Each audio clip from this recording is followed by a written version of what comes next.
Hello, আসসালামু আলাইকুম সবাইকে। এটা হচ্ছে আমার ছোট বোন। আমরা হচ্ছে ৩ বোন, আমি বড়, মেজোটা আছে, আর এটা হচ্ছে ছোট। তে ছোটটার জন্য হচ্ছে আব্বু শাড়ি নিয়ে আসছে। তো ও আমাকে বলছে যে আপু আমাকে শাড়ি পরিয়ে দাও। তো অনেকদিন পরে আমার বোনকে আমি একটু সাজাবো এবং আপনাদের সঙ্গে শেয়ার করছি, আপনারা দেখতে থাকেন।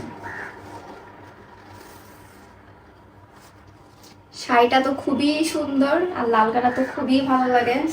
শাড়িটা যদিও একটু ছোট হয়েছে, বাট ব্যাপার না, সমস্যা নাই, এইভাবেই। কুচি করে পরবা? কুচি? আচ্ছা দিশো আসুন, তোমাকে দেখা যায় না।